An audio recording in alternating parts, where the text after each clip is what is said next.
अब समय पूरा होता है, मेरा समय। अब मैं आगे का समय पास्टर प्रधान को देना चाहता हूं और मैं आमंत्रित करता हूं, जो लगातार सोमवार से क्रिश्चियन माइंड एजुकेशन की स्टडी हमें देते आ रहे थे और कल समाप्त हुआ। और आज मैंने उन्हें बोला कि आज हमारी कलीसिया में आप अवश्य रूप से संदेश दें। वो आज काफी बिजी रहता है, उनका शेड्यूल ऑनलाइन रहता है, लेकिन फिर भी उन्होंने हमारी बात को माना, हमारे बीच में उपस्थित हैं। हम उस प्रभु के दास का हम स्वागत करते हैं। मैं उन्हें आमंत्रित करता हूं।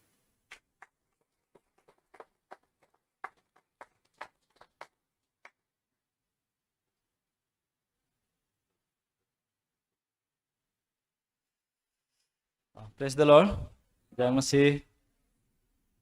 सबको आज के संडे सर्विस में प्रभु के नाम से मैं ग्रीटिंग करता हूं। आइए हम बाइबल का अध्ययन करेंगे। मत्ती 18 अध्याय। आवाज पीछे आ रही है? ओके।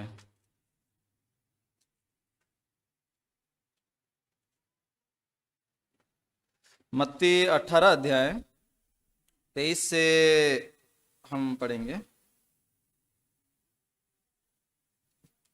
34 तक।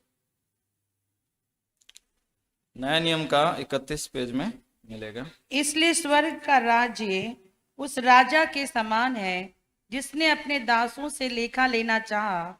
जब वो लेखा लेने गया तो एक जन इसके सामने लाया गया जो 10,000 तोड़े का कर्जदार था। जबकि चुकाने को उसके पास कुछ न था, तो उसके स्वामी ने कहा, यह और इसकी पत्नी और बाल बच्चे और जो कुछ इसका है साथ बेचा जाए और कर्ज चुका दिया जाए। इस पर उस दास ने गिरकर उसे प्रणाम किया और कहा, हे स्वामी, धीरज धर, मैं सब कुछ भर दूंगा। तब उस दास की स्वामी ने तरस खाकर उसे छोड़ दिया और उसका कर्ज भी क्षमा कर दिया। परंतु जब वह दास बाहर निकला तो उसके संगी दासों में से एक उसको मिला जो उसके 100 दिनार का कर्जदार था। उसने उसे पकड़कर उसका गला घोंटा और कहा, जो कुछ तुझ पर कर्ज है भर दे। इस पर उसका संगी दास गिरकर उससे विनती करने लगा, धीरज धर, मैं सब भर दूंगा। उसने न माना, परंतु जाकर उसे बंदी गृह में डाल दिया कि जब तक कर्ज भर न दे तब तक वहीं रहे। उसके संगी दास ये जो कुछ हुआ था देखकर बहुत उदास हुए और जाकर अपने स्वामी को पूरा हाल बता दिया। जब उसके स्वामी ने उसको बुलाकर पूछा, उससे कहा, हे दुष्ट दास, तूने जो मुझसे विनती की और मैंने तेरा वह पूरा कर्ज क्षमा कर दिया, इसलिए जैसे मैंने तुझ पर दया की, वैसे ही क्या तुझे भी अपने संगी दास पर दया करना नहीं चाहिए था? और उसके स्वामी ने क्रोध में आकर उसे दंड देने वालों के हाथ में सौंप दिया कि जब तक ये सब कर्ज भर न दे तब तक उनके हाथ में रहे। आमीन। आमीन। मैं बहुत धन्यवादित हूँ परमेश्वर को और पास्टर निखिल जी को भी। इस बार एक हफ्ता भर हम स्टूडेंट लोगों के साथ और कुछ सीनियर लोगों के साथ क्रिश्चियन माइंड एजुकेशन प्रोग्राम किए थे। कुछ 50-54 तक लोग जमा होते थे और मैं जब सुनने का जो एटीट्यूड देखता था, बहुत ही मुझे भी होप आता था, परमेश्वर बहुत इनके जीवन में आशीष देने वाले हैं।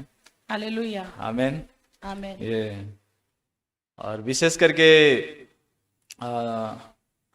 बाइबल को जब मैं पढ़ता हूँ बहुत ही अनोखा है। दुनिया में ऐसा कोई किताब नहीं है मन की दुनिया को इतना अच्छा से कहीं व्यक्त किया हुआ है।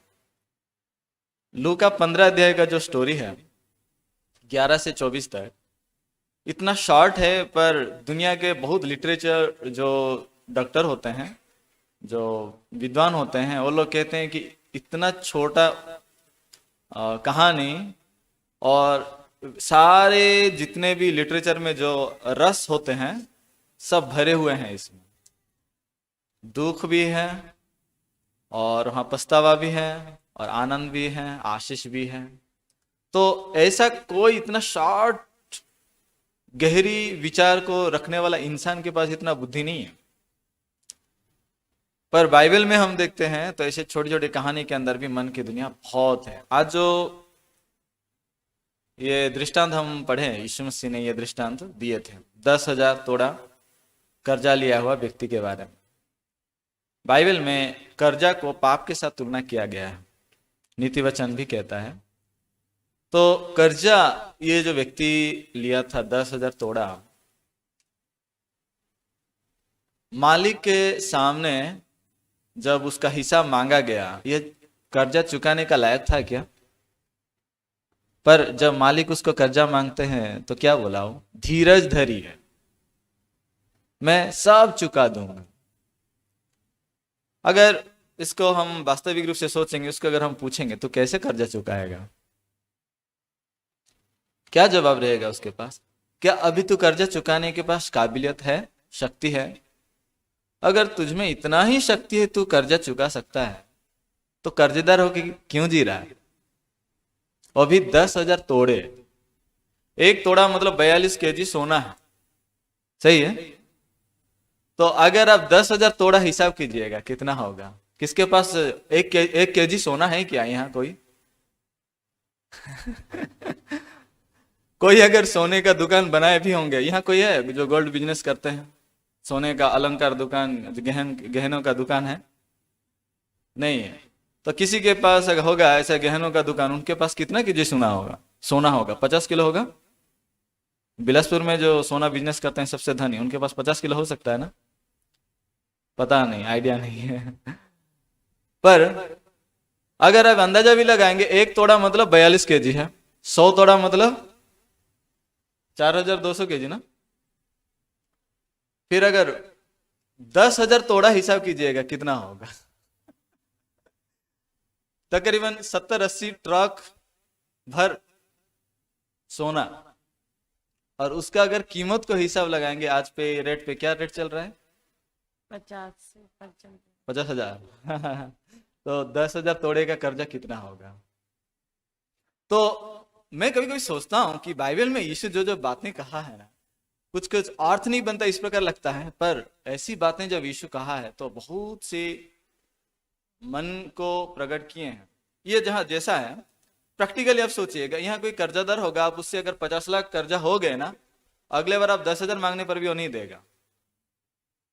मैं ऐसे लोगों को जानता हूं जो 1 करोड़ तक मार्केट से पैसा लिए हैं और डूब गए, तो उसके बाद कोई उनको कर्जा नहीं दिया।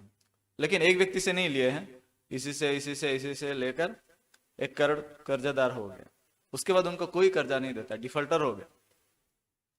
लेकिन यहाँ पे जो स्टोरी है बहुत अजूबा है।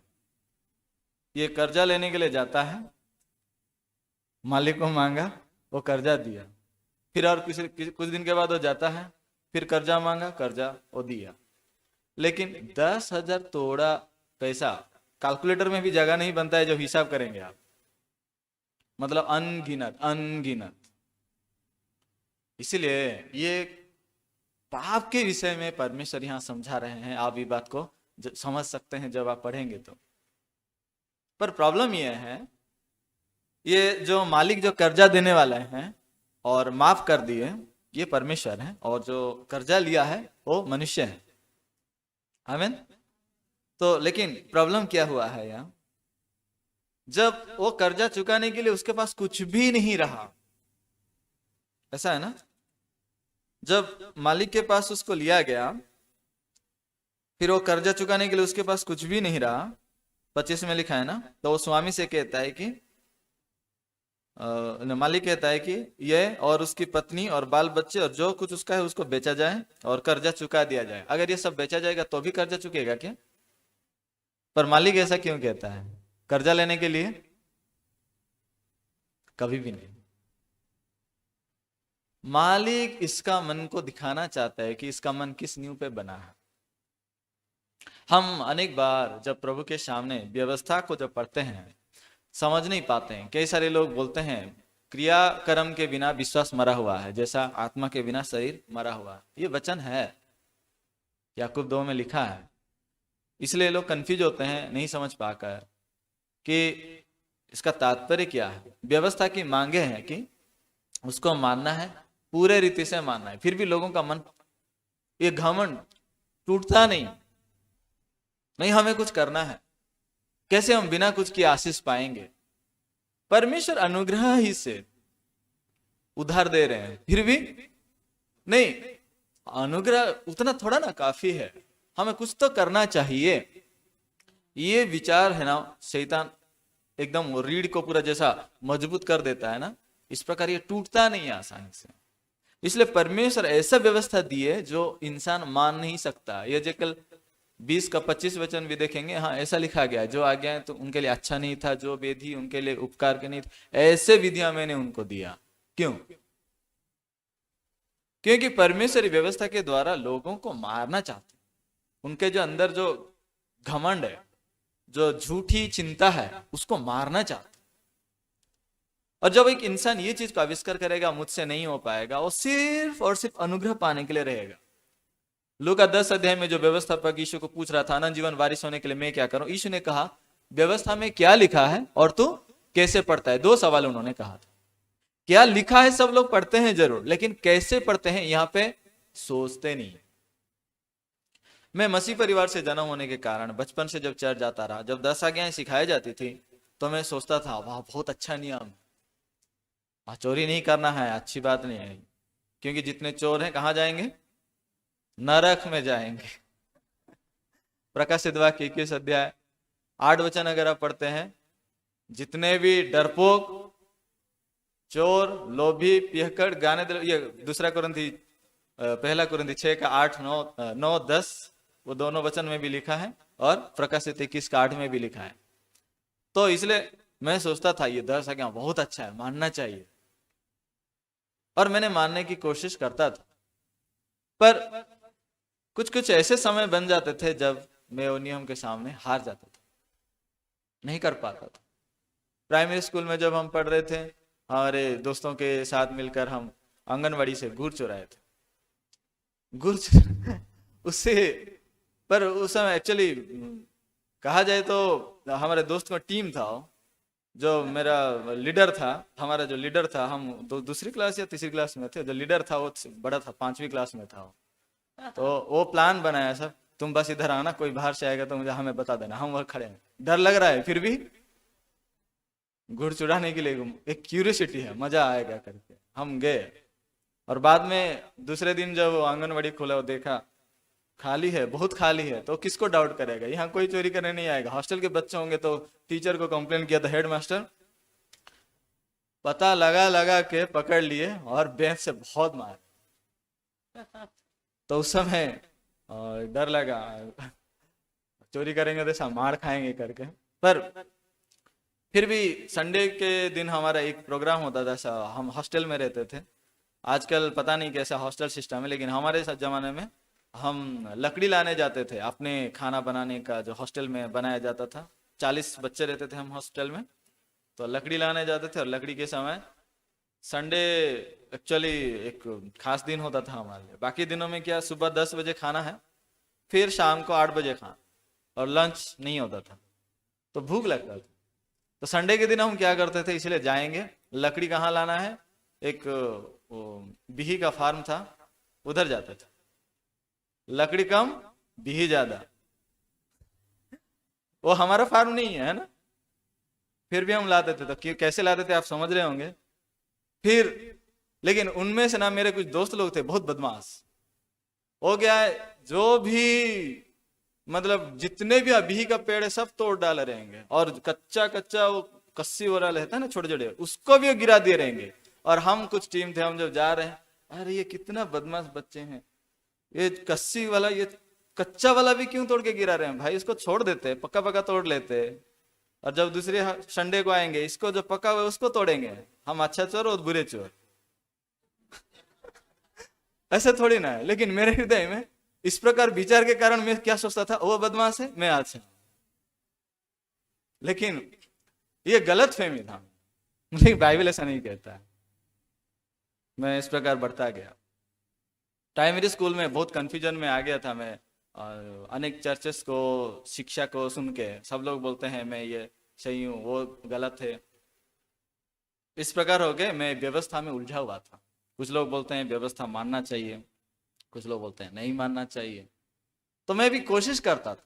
पर 2007 में एक ब्रदर जो बाइबल को दिखाए, गलातियों 3:10 में लिखा है, जो कोई व्यवस्था के कामों पर भरोसा रखता है वो श्रापित है।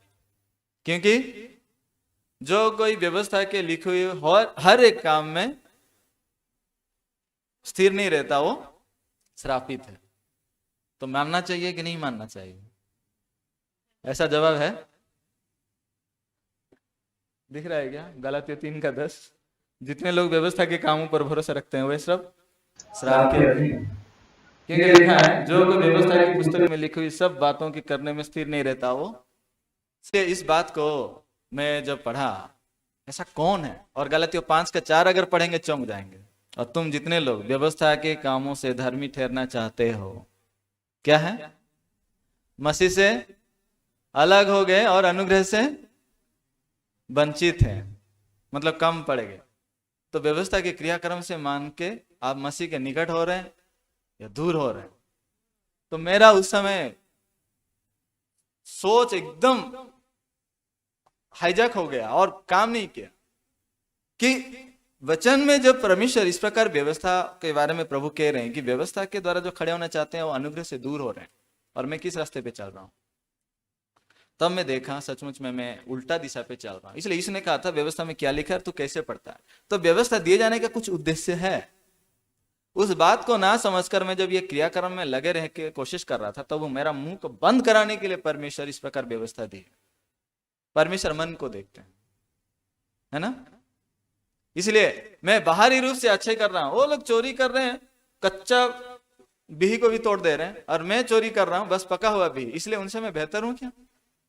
ये मेरा स्टैंडर्ड।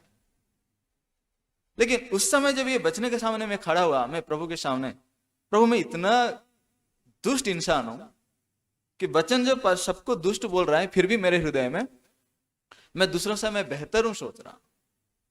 वो चोर बुरा चोर है और मैं चोर अच्छा चोर हो गया। मैं ऐसा जीवन जिया था। लेकिन जब इस वचन के सामने मैं खड़ा हुआ, मैं अपने आप को पसंद नहीं कर पाया। मैं इस प्रकार ये दुष्ट चिंता को मैं आज तक अनुसरण करके जिया। और उस समय प्रभु का अनुग्रह से मैं सुसमाचार सुनने पाया। मेरे गांव का कुछ लोग थे जिनको मुझे बहुत नफरत था।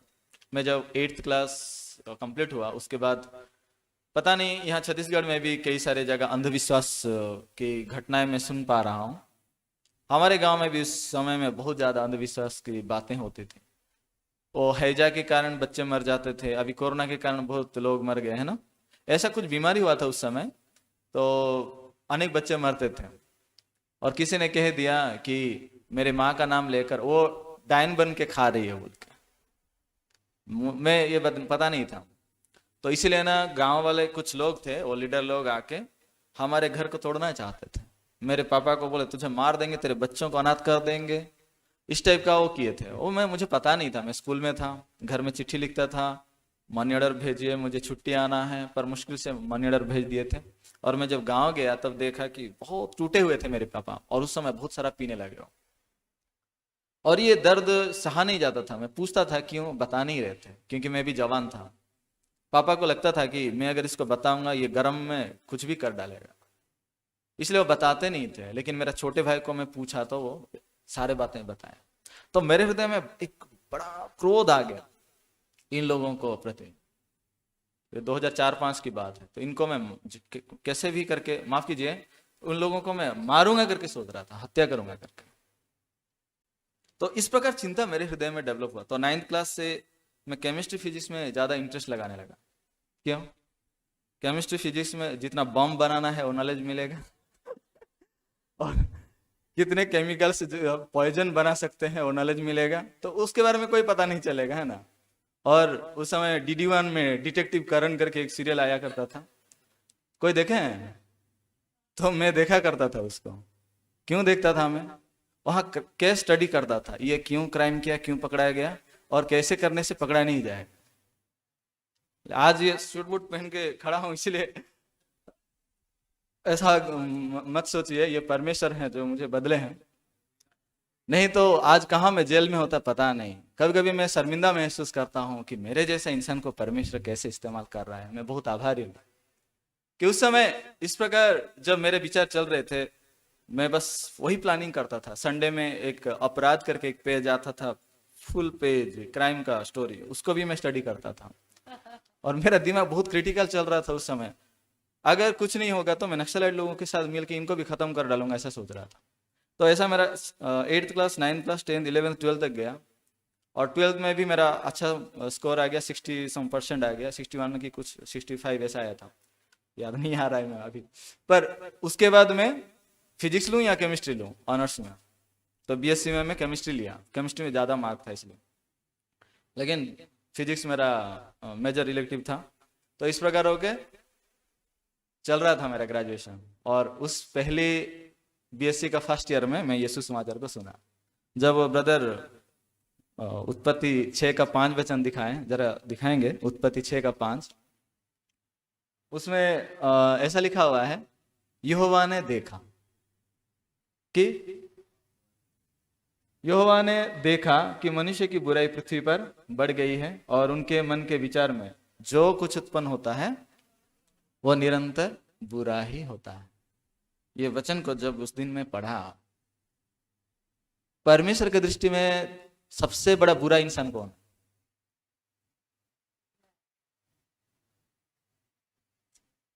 बढ़िया जवाब दिया, मैं। लेकिन मेरे हृदय में सबसे बड़ा दुष्ट कौन था जानते हैं? और गांव के 4-5 लोग।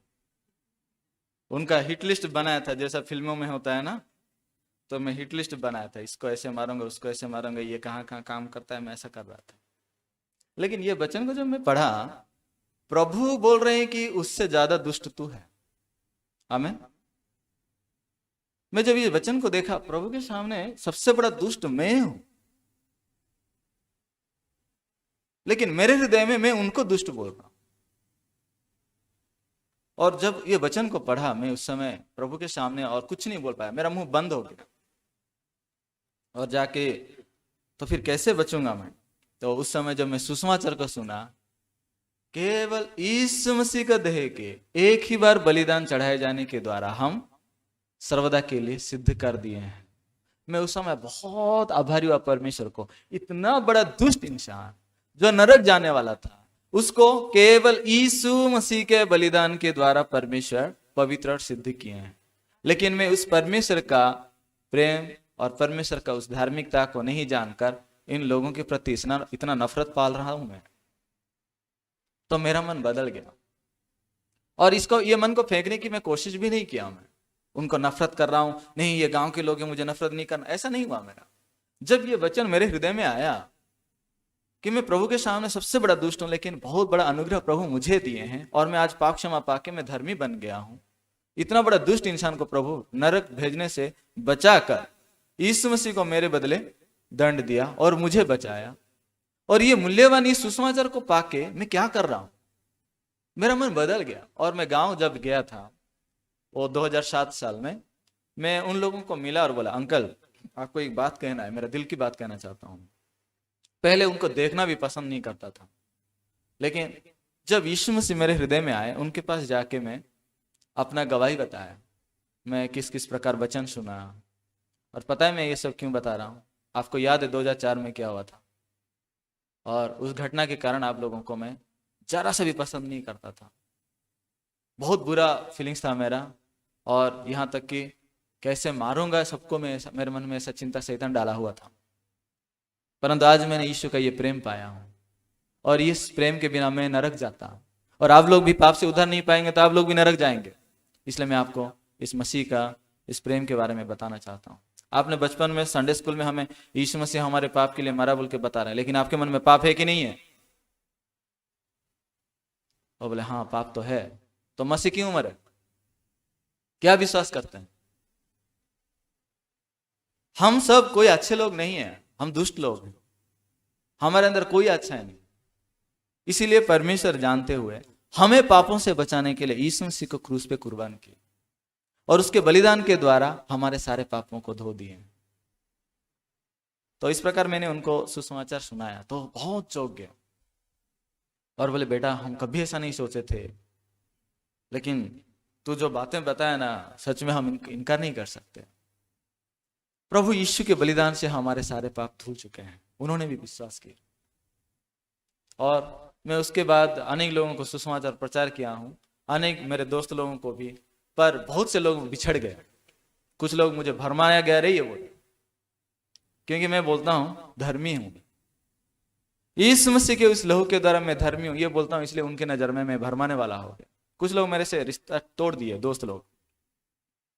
पर आप जरा बाइबल खोलिए, अगर इस प्रकार व्यवस्था को अगर मान के हम धर्मी ठहर सकते थे, क्या यीशु की आना जरूरत था? क्योंकि व्यवस्था के द्वारा तो हम भी धर्मी ठहर सकते थे। नहीं है, व्यवस्था परमेश्वर इसीलिए दिया कि मनुष्य का पाप को प्रकट किया जाए, पाप की पहचान किया जाए। रोमियो 5:20 वचन जरा देखेंगे, यही बात लिखा है रोमियो 5:20 में।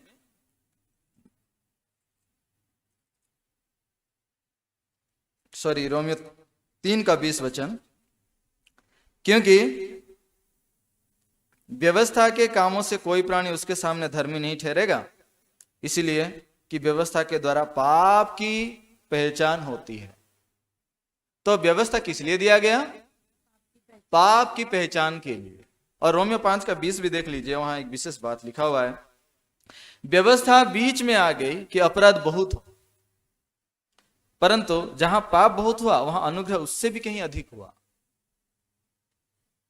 इसका मतलब ये नहीं कि हम अनुग्रह अधिक हो इसलिए हम पाप करते रहें, ऐसी बात नहीं है जो रोमियो 6 में पौलुस कह रहा है। इसका मतलब अलग है। रोमियो 5:20 जो कहता है, जहां व्यवस्था आया वहां पाप बहुत हुआ, और पाप जहां बहुत हुआ वहां अनुग्रह बहुत ऐसे हुआ।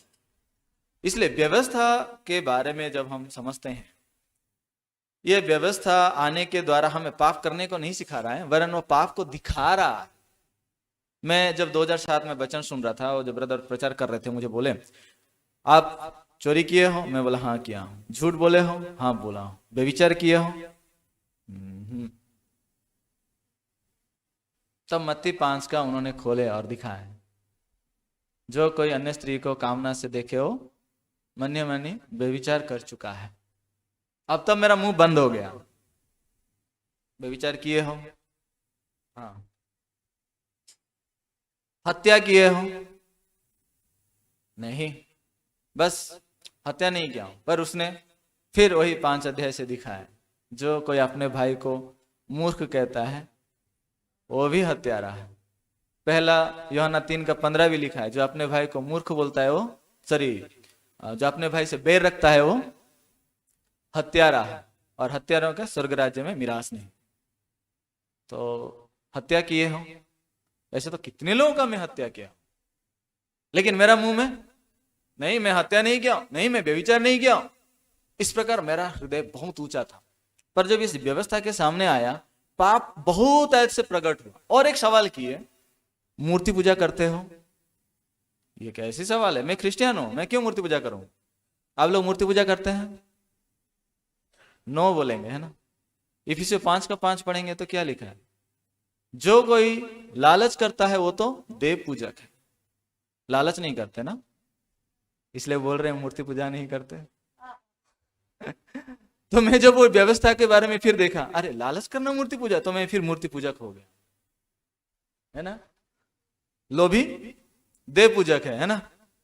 तो आप में से कोई भी लोभी नहीं है ना। तो 2007 वो समय था जब परमेश्वर का अनुग्रह से मैं परमेश्वर के सामने मेरा असलियत को देख सका कि मैं एकदम निकम्मा हूं। आमीन। उसके बाद मेरा मुंह बंद हो गया, और परमेश्वर का सिर्फ अनुग्रह आया, और मैं उस अनुग्रह को आज तक बताता रहता हूं। ये 10,000 तोड़ा जो कर्जेदार था, उसका जो मालिक पूछ रहा है कि इसका स्त्री को उसके बच्चों को बेच डाला जाए और कर्जा चुकाया जाए, वो कर्जा लेने के लिए नहीं है। बस मालिक एक बात सुनना चाहता है, मालिक मैं कुछ नहीं कर सकता, मैं निकम्मा, मेरे बच्चों को बेचने से भी क्या हम चुकाए जाएंगे, आपका कर्जा चुका सकते हैं कि आप बस रहम कीजिए, हमें दया कीजिए, हमारा जीवन आपके हाथ में, आप बचाएंगे तो हम बचेंगे, नहीं तो हम मरेंगे। अगर इतना बस वो बोल देता है, क्या मालिक उसको पकड़ के जेल में डालता है क्या? वो जब वो विनती करता है, मालिक समझता है कि ये कर्जा नहीं दे सकता, मालिक धीरज धरिए, मैं सब चुका दूंगा। मालिक को पता है ये झूठ बोल रहा है, फिर भी मालिक उसको दया दी और उसका कर्जा माफ कर दिया। पर प्रॉब्लम क्या है, इसका दिल टूटा हुआ नहीं है, सच में आपने आपको इनकार नहीं किया है, अपना निकम्मापन को नहीं जाना, वो जीरो नहीं बन गया है, उस स्थिति में वो अनुग्रह को पाया। इसलिए वो अनुग्रह क्या है, फर्मेंटेड हो गया। क्या होता है हिंदी वर्ड, पूरा नष्ट हो गया है वो, है ना, करप्ट हो गया है। आप देखिएगा जो बाइबल में यीशु ने कहा था ना, पुराने मस्के में नया दाखरस नहीं रखना है, अगर रखेंगे तो क्या होगा, फर्मेंट हो जाएगा, पूरा नष्ट हो जाएगा, है ना। कहने का मतलब पुराने बर्तन में नया सामान नहीं रखते हैं। पुराना जो उसमें पुराना दाखरस था वो मस्के में, मस्का कैसे चमड़ा से बनता है, तो उसमें जब दाखरस रहेगा उसका स्वाद उसके अंदर रहता है, पुराना स्वाद है, उसमें नया दाखरस रखेंगे वो दाखरस खराब हो जाएगा और मस्का भी फट जाएगा। इनका यही हालत हुआ। अगर सिंपली आप समझेंगे, आप सुबह जब निकलते हैं डीओ लगा के निकलते हैं, लेकिन दिन में इधर उधर घूम के आते समय सब पसीना बह गया, तब भी वैसा स्मेल आएगा क्या? कैसा स्मेल होगा वो, पसीना जैसा होगा या डीओ जैसा स्मेल होगा? बहुत और बदतर स्मेल होगा, है ना। कभी ऐसा एक्सपीरियंस है? गॉस्पेल इसका इस प्रकार नष्ट हो गया। प्रभु ने उसको अनुग्रह दिए, वो जानते हुए कि ये कभी भी कर्जा नहीं चुका पाएगा, फिर भी जब उन्होंने विनती किया तो मालिक दया करके दिए, लेकिन ये क्षमा तो पाया, मालिक का मन को ग्रहण नहीं किया। इसीलिए सुसमाचार, ये दया मालिक का जो है सब बदल चुका है। बाद में वो मालिक का मन नहीं लेकर जिया, इसलिए अपने सहदास को, जो उससे कितना कर्जा लिया हुआ था, 1000 दिनार, 100 दिनार, 100 100 दिनार लिखा है, 100 दिन का मजदूरी। कई कई बाइबल में 150 रुपया ऐसा लिखा है। तो इतना कर्जा को माफ नहीं कर पाया, बहुत अजीब है, क्योंकि मालिक का मन को ग्रहण नहीं किया है। तो ये वो लोग हैं जिनका हृदय में मन फिरावा नहीं होता है। पौलुस इसलिए रोमियो पुस्तक जब कहता है, वो कहता है मैं सुसमाचार के विषय में लज्जाता नहीं। पहले वो लज्जाता होगा, लेकिन अभी नहीं लज्जाता, अभी सिर्फ वो सुसमाचार को बोलता है। क्यों? रोमियो 1 अध्याय का 16-17 वचन जब देखते हैं, पौलुस यही प्रकार कहता है, मैं सुसमाचार के संबंध से नहीं लज्जाता, क्योंकि उसमें हर एक विश्वास करने वाले के लिए, हाँ, हर एक विश्वास करने वालों के लिए, पहले तो यहूदी फिर यूनानी के लिए उद्धार के निमित्त परमेश्वर की सामर्थ्य है। आमीन। तो जो विश्वास करते हैं उनके लिए परमेश्वर का सामर्थ्य है, जो विश्वास नहीं करते हैं उनके लिए ये उद्धार नहीं होता। इसलिए लोग सुसमाचार का नॉलेज को पाए हैं, यीशु मसीह हमारा पाप के लिए मर गया, तीसरे दिन जी उठा, नॉलेज है, पर आप धर्मी है कि पापी हैं पूछते हैं तो हम तो इंसान है, धार्मिक कोई नहीं है, एक भी नहीं। आप कैसे बोलेंगे ऐसे सवाल? हम पापी हैं ऐसा बोलते हैं। क्यों? विश्वास करते हैं इसीलिए। नहीं, पौलुस भी खुद को अपने आप को मैं सबसे बड़ा पापी हूं बोला है। अच्छा, ऐसा बोले हैं? मैं ऐसे लोगों को बोलता हूं। तो प्रभु ने भी ये बोला है कि परमेश्वर नहीं है, बाइबल में लिखा है, भजन संहिता 14:2 में लिखा है प्रभु नहीं है। कैसी बात है इसे बोल रहे हो? नहीं, बाइबल खोलो, ऐसा लिखा है। लेकिन वहां पढ़ेंगे तो क्या लिखा है? मूर्ख अपने मन में कहा है परमेश्वर नहीं है, ऐसा लिखा है। ऐसा नहीं लिखा है मूर्ख अपने मन में कहा है परमेश्वर नहीं है करके। आप बोल रहे हैं परमेश्वर नहीं है। नहीं, आप भी तो ऐसे ही बात कर रहे हैं। आधी आधी वचन आप बोल रहे हैं कि पौलुस अपने आप को मैं बड़ा पापी बोल रहा है, आधी वचन है वो। पूरा पढ़िए क्या बोल रहा है। जिन पापियों को प्रभु यीशु उद्धार करने आया उनमें सबसे प्रधान पापी हूं। तो यीशु मसीह उन पापियों को उद्धार किया है कि नहीं किया है? तो पौलुस क्या गवाही दे रहा है? मैं पापी हूं बोल रहा है या प्रभु ने मुझे उद्धार किया है बोल रहा है? उद्धार किया है। लेकिन आंशिक रूप से पढ़ने का आदत है, इसलिए धार्मिक कोई नहीं है, एक भी नहीं है बोल के रट्टा मार के लोग सच्चा धार्मिकता का बहस और विरोध करते हैं। पर यहाँ पे क्यों ऐसा प्रॉब्लम होता है? सुसमाचार यह है जो हर एक विश्वास करने वालों के लिए परमेश्वर का सामर्थ्य। पहले यहूदी फिर यूनानी कैटेगरी, मतलब जेंटाइल्स, अन्य जाति के लोग हम, है ना। तो यहूदी लोगों के लिए पहले ये सुसमाचार था, उन्होंने जब रिजेक्ट कर दिया, परमेश्वर पौलुस को स्थापन करके ये सुसमाचार हम तक पहुंचाने के लिए काम किए। और आज हम अन्य जाति लोग जो ये सुसमाचार को अनुग्रह से पाए हैं। और इसमें जब हम इस बातों को देखते हैं, बाइबल साफ रीति से कहता है कि ये सुसमाचार परमेश्वर का सामर्थ्य उद्धार के निमित्त है ना, उद्धार के निमित्त ये परमेश्वर का सामर्थ्य है, क्योंकि उसमें परमेश्वर की धार्मिकता प्रकट होती है। और ये कैसे प्रकट होती है? विश्वास से और विश्वास के लिए। मैं अनेक प्रचारकों को मिला जो यीशु मसीह अनुग्रह से हमें धर्मी ठहराता है, इस प्रकार बातें भी प्रचार करते थे, और ये भी प्रचार करते थे हम परमेश्वर का मंदिर है। परंतु उनसे वचन सुन के मेरा हृदय में कभी धार्मिकता का विश्वास नहीं आया, क्योंकि वो लोग फिर बोलते थे हम इंसान हैं, हमें पश्चाताप करना चाहिए। पाप से कभी मन फिरावा नहीं हुआ, व्यवस्था के द्वारा कभी अपने आप को निकम्मा नहीं पाए, इसीलिए दोनों को मिला जुला कर सुसमाचार को पूरा क्या बोलते हैं, हचपच टाइप का मिक्स करके प्रचार करते थे। इसलिए विश्वास नहीं बन पाता है। लेकिन यहाँ विश्वास कैसे आता है, परमेश्वर का धार्मिकता कैसे प्रकट हो रहा है 17 वचन में, क्योंकि उसमें सुसमाचार में परमेश्वर की धार्मिकता विश्वास से और विश्वास के लिए प्रकट होती है। जैसा लिखा है, विश्वास से धर्मी जन जीवित रहेगा। धर्मी जन कैसे जीवित रहता है? विश्वास से। लोगों के हृदय में ये लाइन नहीं बन पा रहा, इसलिए अपने कर्मों को देखकर, अपने व्यवहार को देखकर फिर फंस जाते हैं, क्योंकि स्पष्ट रूप से आविष्कार नहीं किए कि मैं निकम्मा हूं, मेरे जीवन में कुछ भी अच्छा ही नहीं है, मैं धर्मी नहीं हूं, ये चीज को आविष्कार नहीं किए हैं। इसलिए प्रभु का दिया हुआ धार्मिकता को विश्वास नहीं कर पाते हैं। जो व्यक्ति स्पष्ट रूप से आविष्कार किया है धार्मिक कोई नहीं है, एक भी नहीं है, वो व्यक्ति बोल पाएगा मैं धर्मी। कैसे? धार्मिक कोई नहीं, एक भी नहीं, मतलब हमारे हृदय में कुछ भी अच्छा ही नहीं निकलता है, इसलिए हम अपने कर्मों से कभी धर्मी नहीं बन सकते, क्योंकि व्यवस्था के कर्मों से कोई भी उसके सामने धर्मी नहीं ठहरेगा, क्योंकि व्यवस्था के द्वारा पाप की पहचान होती है। और उसी व्यवस्था को पूरा करने के लिए यीशु आया। अगर हम उसको पूरा करते तो यीशु हमारे लिए क्यों पूरा करता? आमीन। आमीन। तो हम उस व्यवस्था मूसा के द्वारा हमें मिला, लेकिन अनुग्रह और जीवन यीशु के द्वारा आई ना, यूहन्ना कहता है। तो इसलिए उस जीवन जब यीशु मसीह आए, यीशु मसीह क्या हमें अधूरा धार्मिकता दिए हैं? उस दिन हम जब गॉस्पेल क्लास सुन रहे थे, पास्टर डेविड जो आए थे उनसे, पाप क्षमा कैसे होता था? मेमने के सर के ऊपर हाथ रखने के द्वारा होता था। ये प्रोसेस है, स्टार्टिंग प्रोसेस है ना। जब सर के ऊपर हाथ रखता है, पाप मेमने के ऊपर चला जाता है और मेमने का जो निर्दोष था या धार्मिकता उसको दिया जाता है। और यीशु मसीह परमेश्वर का मेमना बनकर आए, जो निर्दोष था, पाप से अज्ञात था, उसको परमेश्वर ने हमारे लिए पाप ठहराया। यीशु मसीह पापी ठहरे, पाप करके नहीं, हम पाप करके पापी ठहरे, यीशु मसीह पाप लेके पापी ठहरे। किसका पाप ली? हमारा। और उसी पाप के कारण वो पाप का मजदूरी लहू बहाया। आज इब्रानियों 9 जो पढ़ रहे थे 22 वचन में लिखा है, बिना लहू बहाए पापों की क्षमा नहीं होती। इसलिए यीशु मसीह को लहू बहाना था। जब उन्होंने वो लहू बहा दिया और कहा पूरा हुआ, क्या सारे हमारा पाप का मूल्य चुकाया गया है? चुकाया गया है। चुकाया गया है? चुकाया गया है। तो फिर हम पापी हैं नहीं, या धर्मी हैं? धर्मी है। हालेलुया। हालेलुया। ये परमेश्वर का धन्यवाद हो। आप जो विश्वास करते हैं, परमेश्वर इस विश्वास को देखता है और धर्मी बोलता है, जैसा रोमियो 1 अध्याय का 16-17 में हम पढ़ रहे हैं। जब ये विश्वास करते हैं कि यीशु मसीह के लहू के द्वारा हम धर्मी हैं, इस विश्वास परमेश्वर के नजर में धार्मिकता गिना जाता है।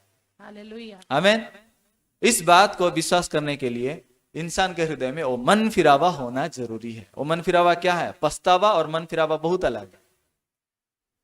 कई बार इसको अदल बदल कर लोग इस्तेमाल करते हैं, लेकिन मन फिरावा मतलब अपना चिंता, अपना मन को इनकार करना है। पछतावा मतलब अपने आप को दोषी मानने को भी पछतावा आप कह सकते हैं, जिसको रिग्रेटफुलनेस कहते हैं इंग्लिश वर्ड में। और मन फिरावा यानी कि रिपेंटेंस। रिपेंटेंस मतलब रास्ता लौट के आना।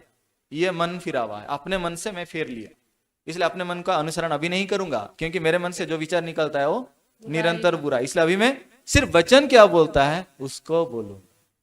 ये है मन फिराए हुए लोग जो सिर्फ परमेश्वर की बात बोले, अपनी न्याय को नहीं बोलते हैं। आमीन।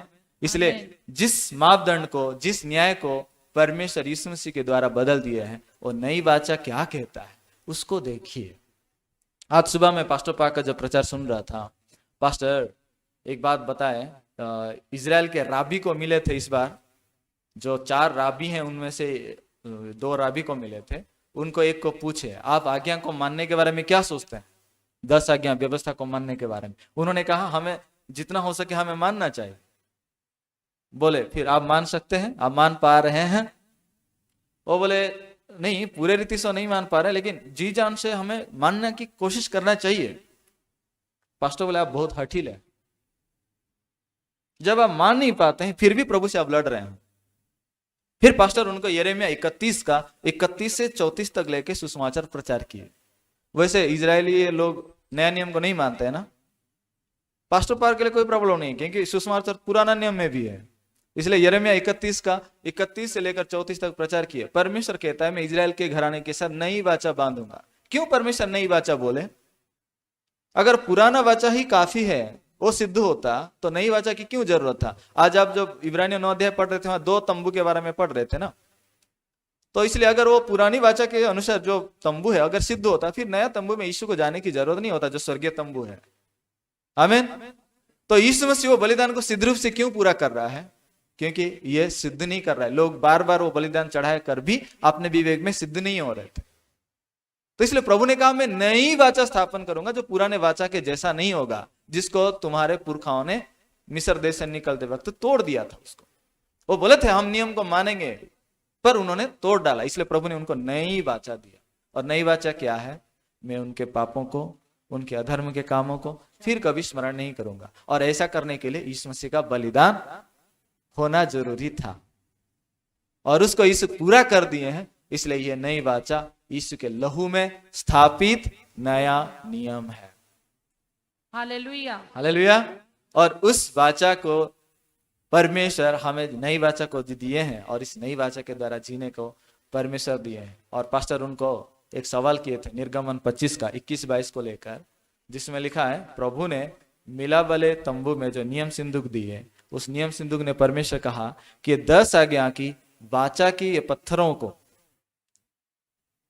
वो प्रायश्चित के ढक्कन के अंदर रखना। लेकिन उसमें ऐसा लिखा है 21-22 में कि तुम प्रायश्चित का ढक्कन को ढांपना, फिर वाचा के पट्टियों को उसके अंदर रखना। प्रभु ऐसा क्यों लिखा? वो पहले बंद करके अंदर रखना है, ये कैसे होगा? तो वो रबी बोले ऐसा है क्या? मैं थोड़ा हिब्रू बाइबल देखता हूं। तो फिर उन्होंने हिब्रू बाइबल खोला एक्सोडस 25 का 21-22 को। वहां भी ऐसा ही लिखा है कि तुम प्रायश्चित का ढक्कन को ढांपना, उसके बाद ये वाचा की जो 2 पट्टियां हैं उसको अंदर रखना। तो ढांप के कैसे रखेंगे? निर्गमन 25 का 21-22 में है ना। तो जब पास्टर ये सवाल किया और राबी चौंक गया, ये कैसे हो सकता है? वो कभी सोचा नहीं हो बोले। फिर पास्टर उनको बताया, अगर आप वो वाचा का संदूक को देखेंगे ना, यहाँ ये क्या बोलते हैं, वो सॉकेट ऐसा नहीं लगा रहता है ना, उसे ऐसा स्लाइडिंग टाइप का ऊपर से ढक्कन रहता है। अगर ऐसा रहेगा तो ऐसा खोल के रख के बंद करने में टाइम लगेगा। परमेश्वर ऐसा नहीं बोले, एकदम उसको ढांपने वाला ढक्कन बनवाने के लिए कहे थे, और उसको ढांप के प्रायश्चित के ढक्कन के अंदर 10 आज्ञा का पत्तियां को रखना, मतलब असंभव है ना। पर एक रास्ते में संभव है कि आप जरा सा भी समय बचाते हुए मतलब ऐसा करके डायरेक्ट बंद करना है, तब होगा। तो इसका मतलब क्या बन रहा है? परमेश्वर बोलते हैं कि ये 10 आज्ञा की पत्थर की पट्टियों को तुम मत देखो, क्योंकि जिस दिन वो पट्टी आया था उस दिन 3000 लोग मरे थे। फिर इस नियम सिंधु को खोलने के कारण बेतशेमेश में 50,070 लोग मरे थे। ये पुराना नियम में सिर्फ मृत्यु ही मृत्यु कहानी है, लेकिन नया नियम में मृत्यु नहीं है, अनुग्रह और जीवन है। आमीन। इसलिए परमेश्वर क्या बोले थे? वो प्रायश्चित के ढक्कन के जो ढक्कन है उसके ऊपर मैं मिला करूंगा बोले थे। इसलिए उसको मिला वाले तंबू कहा जाता है। वो जगह है जहां पर परमेश्वर का हम मिल सकते हैं, यानी कि वो मर्सी सीट के ऊपर परमेश्वर का हमारा मिलन होता है। ये प्रभु का दया। आमीन। आज जो 10,000 तोड़े की बात देखे थे उसमें भी वही है कि परमेश्वर से दया से उसको मिलना चाहता है, लेकिन ये दया का मन जब ये नहीं पाया, अपने सेहदास को जेल में डलवा रहा है। मैं आशा करता हूं परमेश्वर जिस दया को हमें दिए हैं, पाप क्षमा दिए हैं, उस सुसमाचार को लेके हम प्रचार करेंगे। अगर आप इस बात को विश्वास करते हैं कि यीशु मसीह के बलिदान के द्वारा हम धर्मी हैं, तो जगत के अंत तक ये सुसमाचार का प्रचार करेंगे। आइए प्रार्थना करेंगे। सर्वशक्तिमान परमेश्वर, धन्यवाद देते हैं आज हमने मत्ती 18 अध्याय में 23 से जो 10,000 तोड़े का कर्जदार था उसके बारे में अध्ययन किए, और उसके मन के बारे में जब देख रहे हैं, वो सच में मन फिरावा हुआ नहीं था, सिर्फ अनुग्रह और सुसमाचार को विश्वास किया हुआ व्यक्ति है। इसलिए उसके हृदय में अपना चिंता और सुसमाचार मिलावट होकर नष्ट हो चुका है। वो कभी मालिक का मन को ग्रहण नहीं कर पाया, इसलिए अपने सहदास को भी वो परमेश्वर का मन को नहीं दे पा रहा है, वो दया का मन को बांट नहीं पा रहा है, वरन अपना भले बुरे ज्ञान के द्वारा, अपने ही अनुभव के द्वारा उसको न्याय करके जेल में डलवा दिया। प्रभु अनुग्रह मांगते हैं हमारा हृदय में, प्रभु आपका ये जो दया पाए हैं, हम सबसे बड़ा दुष्ट लोगों को, हाँ परमेश्वर ये दुनिया में विनाश होने वाले लोगों को प्रभु आपने दया करके, जिस यीशु निष्पाप थे उनको हमारे लिए पाप ठहराया, और उसके मृत्यु के द्वारा, उसके बलिदान के द्वारा हमारे सारे पापों को धोकर हमें पवित्र किया, और उनके पुनरुत्थान के द्वारा हमें गवाही दी है कि हम धर्मी हैं। प्रभु इस मूल्यवान सुसमाचार को हमें दिए हैं, इसलिए धन्यवाद देते हैं। प्रभु इस कलीसिया में आज मौजूद सब भाई बहनों का आप आशीष दीजिए, उनके हृदय में प्रभु अपना इस दया और इस प्रेम, इस सुसमाचार को भर के जगत के अंत तक प्रभु आपका गवाही बनने पाए, इस प्रकार सबको आशीष अनुग्रह दीजिए। सारे महिमा दर आपको देते हैं, हमारा संघ हो के युग के अंत तक प्रभु आप हमें चलाते हैं, इसलिए धन्यवाद देते हैं। हमारे उद्धारकर्ता नासरी प्रिय प्रभु यीशु मसीह के नाम से प्रार्थना मांगते हैं, आमीन।